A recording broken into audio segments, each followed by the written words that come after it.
Oh, wow, what a week it's been for New World. First, they dropped that exciting trailer with some really awesome sneak peeks of what's to come.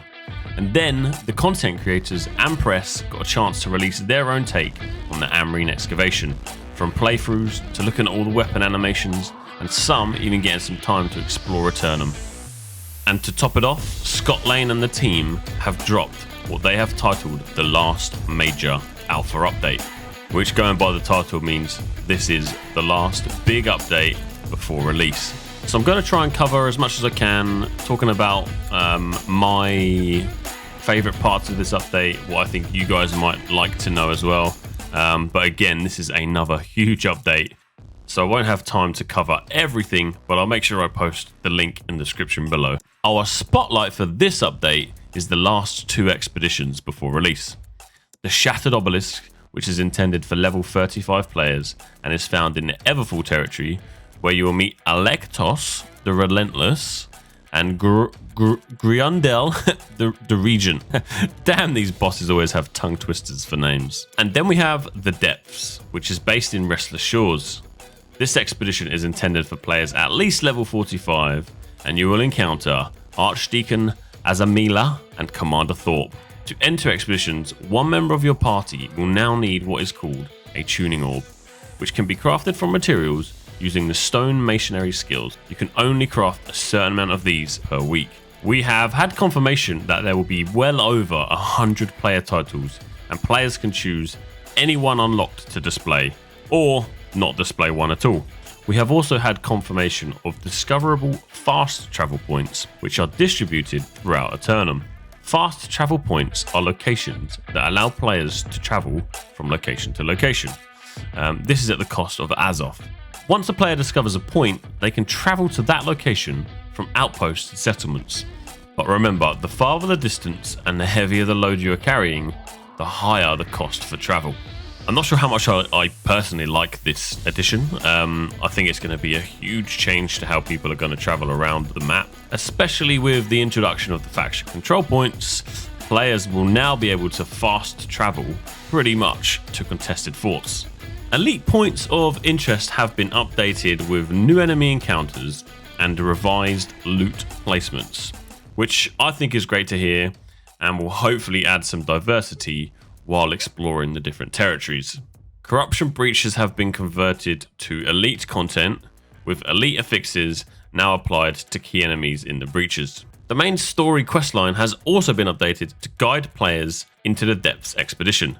I quite like that they're guiding players through the new content that they're creating as well, via the main story questline.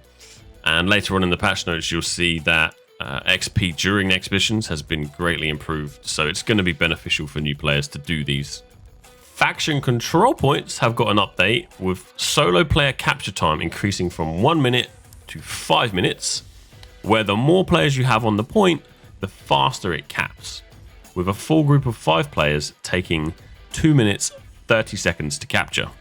A participation limit has been added to the faction control points to help with server performance. Only 25 people from each faction can be near the same fort. I'm not sure if you can tell, but by my tone of voice, that I'm not really impressed by this part. I'm pretty impressed with everything so far that's been released, but this for me is pretty frustrating.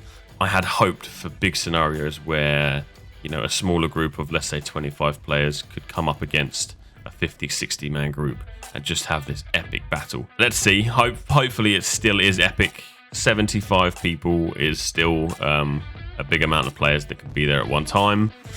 But yeah, fingers crossed they remove this limit at some point in the future. I mean, I just want to see sort of complete freedom in the open world.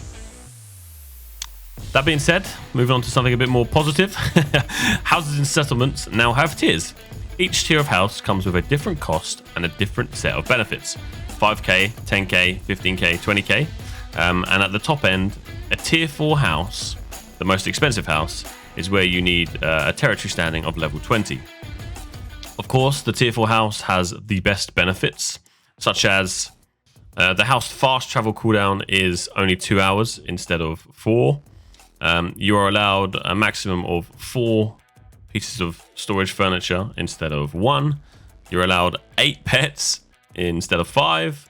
And you're allowed a max number of 10 lights, which I'm assuming is like a light, instead of 4.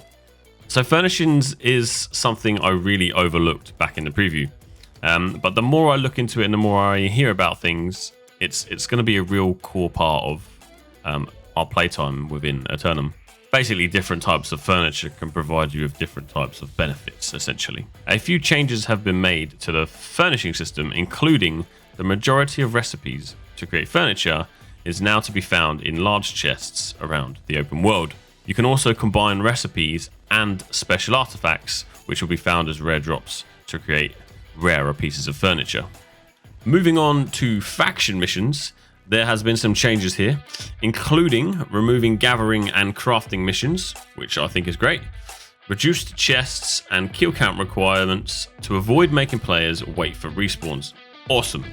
Daily bonus has been added for the first 3 missions completed each day, which grants 200 XP. Faction mission rewards have also been rebalanced and are focused more around gaining faction tokens. And one for you PvP players out there, there has been some more incentives to flag for PvP.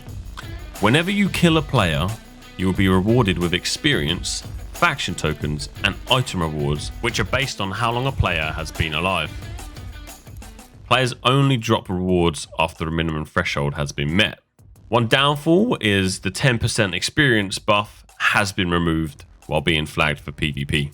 An increased cooldown has been added for large chests in elite points of interest, from 1 hour to 24 hours, which directly impacts other parts of this patch notes, including crafting armors being able to be dropped from them, and some materials for crafting the tuning orbs, which we spoke about earlier, to enter the expeditions. A social actions menu has been added for better player interaction, where you'll be able to invite them to groups, to invite them to your company, to trade, and to duel each other. The final part of the May update is basically balancing. I've popped the link in the description below if you want to have a read through this in more detail. And based on the title of this update, we may get a few smaller tweaks and changes between now and the beta, but we can really imagine what the game is going to look like now compared to what we experienced back in the August preview. I will be looking to do a what New World looks like now video before the beta drops to give us a full overview on the changes that we've seen since the preview. But for now, have an awesome day, and thank you guys so much for watching. What is Eternum? The substance of legends. The pulse of adventure. The glory of triumph. Eternum is life eternal. And death incarnate.